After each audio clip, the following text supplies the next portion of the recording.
Shalom Bapak Ibu, selamat berjumpa kembali dalam Core Message GBI Kenosis hari ini, di mana tadi kita sudah dengar firman Tuhan dengan tema menjadi garam dan terang dunia.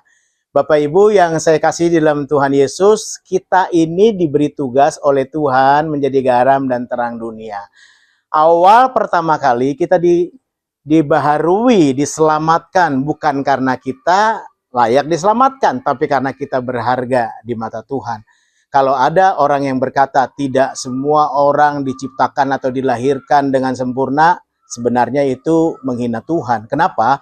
Karena Tuhan beri label kita diciptakan serupa segambar dengan Allah dan diciptakan sungguh amat baik. Mungkin dia pikir bilang tidak sempurna itu karena memandang dari sisi manusiawi dia, bahwa tidak semua orang sempurna.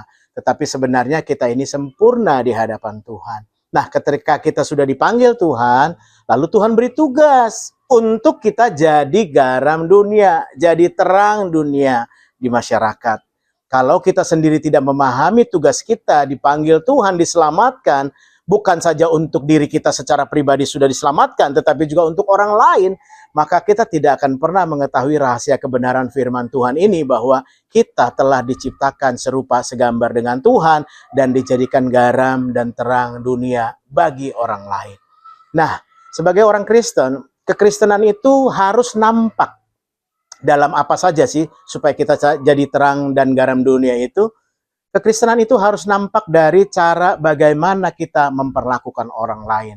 Bagaimana kita di hadapan orang yang lebih tua dari kita, bagaimana seorang yang tua di hadapan orang yang lebih muda, justru tidak menghina atau mengecilkan, tetapi bagaimana saling menghargai. Bagaimana sikap saya ketika berhadapan dengan seorang hamba Tuhan, seorang gembala yang diurapi Tuhan, bukannya takut, justru kita mendekat dan minta bimbingannya.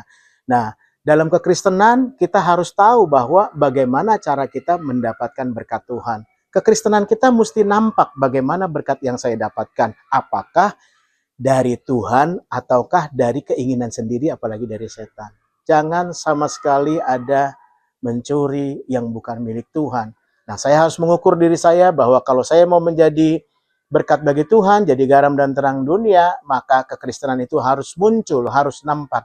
Bagaimana saya mendapatkan berkat dari Tuhan, itu juga mesti harus saya pikirkan dan doakan. Bagaimana cara bicara kita kepada orang lain, bagaimana sikap saya ketika saya ada di jalan atau saya sedang berkendara, apakah saya seorang yang penyabar ataukah marah-marah sambil turunkan itu jendela power window dan mulai marah-marah memaki orang gitu. Tentu hal ini pernah terjadi dalam hidup kita ya, ketika ada orang yang tiba-tiba nyerobot dan langsung ambil jalan kita dan kita kaget dan mungkin kita jadi kesal. Tetapi sesungguhnya bahwa kekristenan kita juga muncul atau orang mengetahui kita orang yang menjadi garam dan terang ketika kita bersikap baik, baik di jalan ataupun di mana saja. Nah, kekristenan juga bisa terlihat dari cara hidup kita yang betul-betul sungguh dengan Tuhan. Beberapa banyak orang Kristen yang rasanya kok nggak menikmati Tuhan atau tidak merasakan hadirat Tuhan, atau mungkin ada yang berbicara, loh kok saya gini-gini aja, nggak ada pertumbuhan dan lain sebagainya. Mereka tidak menyadari bahwa sesungguhnya Tuhan sudah pilih dia dan jadikan dia menjadi berkat, menjadi garam dan menjadi terang dunia. Saya percaya saudara bahwa kalau kita mengerti isi hatinya Tuhan, bahwa hidup kita bukan untuk diri sendiri lagi, tapi hidup kita untuk Tuhan yang telah menebus, menyelamatkan kita.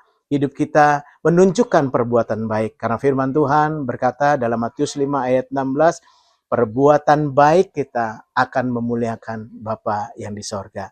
Tuhan Yesus memberkati kita sekalian.